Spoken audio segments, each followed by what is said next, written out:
Hello everyone.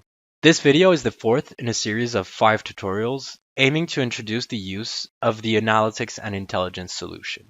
Here we will see how to create a report from a pre-existing domain.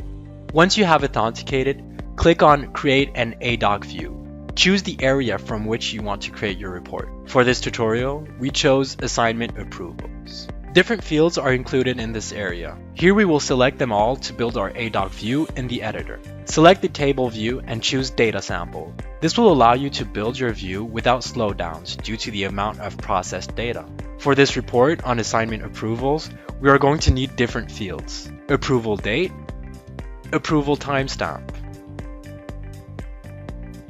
privilege, which is the application assigned to the user, beneficiary, which is the user affected by the assignment approval, approver, which is the person who authorized access to the user, approval results, and finally, approval result localization.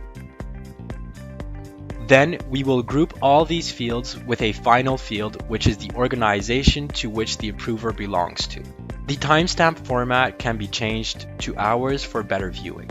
One language can be isolated in the table by making a filter. Here we select English. Then we can add the totals. And finally, add a title to your chart. Once your view is complete and before you save it, you can change the view mode to full data to have all your data in your final report. Then save your new ADoc view and create your associated report in a private folder in your name.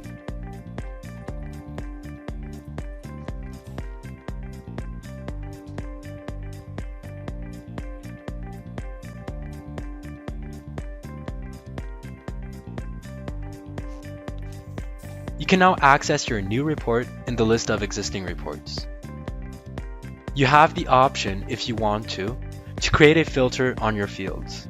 For example, isolating a single type of privilege or application granted to users. Here, we took the example of flight booking. But you can also keep all your data and highlight the one that interests you in a color of your choice.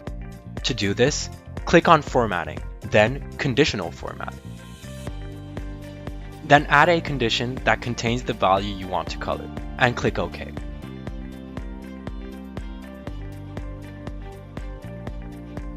You can finally export your report in different formats. Thank you for watching. If the content has caught your attention, do not hesitate to like the video and watch the 5th and last tutorial that follows. Have a great day and see you soon for another video.